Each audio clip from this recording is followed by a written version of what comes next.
पानी से शरीर का जो 75% हिस्सा होता है, बच्चों का पानी ही बनाता है।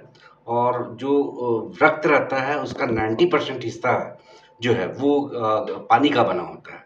अतः शरीर का महत्वपूर्ण कार्य जो है, शरीर को ऑक्सीजन देना है, शरीर को ताकत देना है, जो कि रक्त के माध्यम से प्राप्त होता है। तो ये शरीर को सबसे ज़्यादा प्रभावित करने वाला यदि कोई पदार्थ यदि है, तो ऑक्सीजन के बाद जो है वो पानी है। पानी मतलब यदि हमने लिया और पानी यदि अशुद्ध रहा, तो शरीर में गंभीर से गंभीर बीमारी हो सकती है। अभी जैसे मौसम जो है बारिश का है, तो इस समय पानी से होने वाली जो बीमारियां हैं, उनके होने की संभावना ज़्यादा रहती है।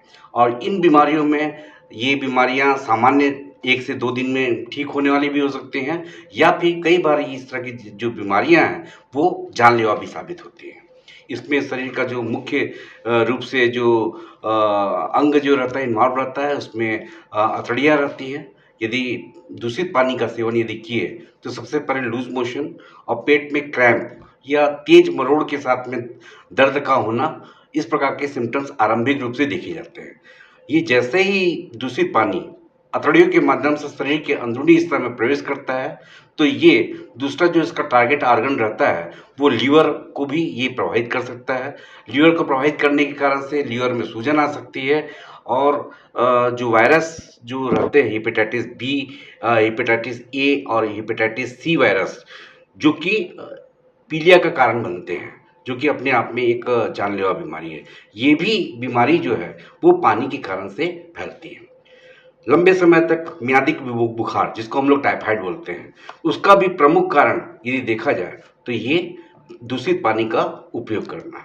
इस तरीके से हम यदि देखेंगे, तो यदि जो मुख्य रूप से जो बीमारी हमारे शरीर में प्रवेश कर रही है, वो दूषित पानी के प्रयोग करने से या उपयोग करने से हो सकती है। डिजीज देखें तो कौन कौन सी हैं सर? डिजीज यदि हम देखें तो सबसे पहले डायरिया, डिसेंट्री। अब तो केस नहीं मिलते हैं, लेकिन जो पोलियो, जिससे शरीर जो टेढ़ापन हो जाता था, पोलियो की होने की भी चांसेस जो है दूषित पानी के सेवन से ही होता था। लीवर में हेपेटाइटिस, वायरल जो हेपेटाइटिस होता है, हेपेटाइटिस भी ये दूषित पानी के संक्रमण से होता है। इसके साथ साथ जो है ब्रेन में सूजन या इंसेफ्लाइटिस के जो केस हैं, वो भी अभी देखे गए हैं। अभी कुछ केस इंटरेस्टिंग आए हुए हैं, जो कि दूषित पानी में नहाने से या पानी का सेवन करने से कुछ ऐसे इसमें जो दूषित पानी में कीटाणु रहते हैं, अमीबा रहते हैं, ये पानी के माध्यम से ब्रेन में जा रहे हैं। और लाइलाज बीमारी जिसको हम कह सकते हैं, ब्रेन को खाने वाला अमीबा भी इसी पानी के सोर्स से ब्रेन तक पहुंच करके जानलेवा साबित हो रहा है। अभी तक भारत में 4 से 5 केस इसके नोट किए गए हैं, जिसमें पानी का जो उपचार है, जैसा यदि पानी की यदि कमी हो रही है, तो सामान्य रूप से बात है कि पानी की हम जो है शरीर में यदि पूर्ति कर दें, तो निश्चित रूप से शरीर में जो है वो स्वस्थ हो सकेगा, बीमारी से मुक्त हो सकेगा। जब पानी लूज मोशन के द्वारा शरीर में से जाता है या उल्टी के रूप में जाता है, लूज मोशन या उल्टी के द्वारा जब शरीर से बाहर पानी निकलता है, तो केवल पानी ही नहीं निकलता है, बल्कि इसमें शरीर में उपयोगी विभिन्न प्रकार के इलेक्ट्रोलाइट्स जो रहते हैं, वो भी शरीर से जाते हैं।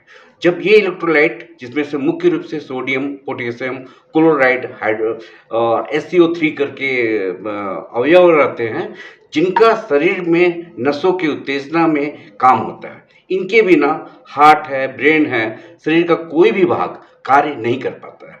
तो इम्पॉर्टेंट बात रहता है कि जो जल का यदि कमी हो गया है, तो उसकी कमी की पूर्ति के लिए पानी का उपयोग होना चाहिए। दूसरी चीज़ है, पानी के साथ साथ जो आवश्यक लवण शरीर से निकल गए हैं, उनकी भी पूर्ति जो है होना चाहिए। ये पूर्ति अमूमन रूप से ORS या ओरल रिहाइड्रेशन फ्लूइड, उसके थ्रू जो है आसानी से पूरी की जा सकती है। तो जो निर्जलीकरण है, उसको ख़त्म करने के लिए ज़रूरी है पानी और इलेक्ट्रोलाइट, ये दोनों का समावेश जो है वो शरीर में पानी के माध्यम से हम जो है वो दवाई के माध्यम से, ORS घोल के माध्यम से शरीर में ले सकते हैं। जो शुद्ध जल है, उसकी 3 पहचान होती है। जो भी जल है वो एक तो ट्रांसपेरेंट होना चाहिए, पानी में किसी भी प्रकार का कोई भी डर्टी या कुछ कलर जो है पानी को बोला जाता है स्वच्छ पानी को कि ये जो है रंगहीन होना चाहिए, अर्थात इसमें किसी प्रकार का कलर नहीं होना चाहिए। दूसरा, ये गंधहीन होना चाहिए, इसमें किसी प्रकार का बास नहीं आना चाहिए। तो रंगहीन, गंधहीन ये होना ज़रूरी है पानी को। दूसरी बात है कि पानी लंबे समय तक यदि रखा रहता है तो उसमें कहीं किसी न किसी प्रकार की जो रहती है कीटाणु या इन्फेक्शन हो जाता है, तो कोशिश ये करना चाहिए कि पानी जो रहेगा लंबे समय तक रखा हुआ पानी को उपयोग ना करें। फिर जो बोतल में जो पैक्ड जो बॉटल मिलता है, उसको भी यदि लंबे समय तक यदि रखा जाता है तो वो भी आपके खराब स्वास्थ्य का एक बहुत बड़ा कारण बनता है। सर, पानी को शुद्ध करने के लिए लोग उबालें या आरओ का उपयोग करें, क्या सलाह देना चाहिए? मैं ये कहना चाहूँगा कि अभी वर्तमान की स्थिति में यदि सही ढंग का जो उपयोग होता है, पानी को यदि हम 1 घंटा के लिए हम लोग बॉयल कर देते हैं, तो ये पानी सबसे ज़्यादा उचित और उपयोगी होता है। इसमें हर प्रकार के कीटाणु जो रहते हैं, वो मर जाते हैं। परंतु अब व्यस्तता वाली ज़िंदगी जीवनचर्या हो गई है, हमेशा जो है ये चीज़ें संभव नहीं रहती है कि पानी को उबाल करके अपन उपयोग कर सकें। तो जो इसका अल्टरनेटिव सोर्स जो रहता है, जो साइंटिफिकली प्रूव रहता है, तो वो आरओ का पानी वगैरह भी जो है, जो कि टेक्निकली जो विभिन्न कंपनियों के द्वारा रहता है, परंतु मेन चीज़ क्या है कि जो वाटर जो रहता है फ़िल्टर हो जाता है।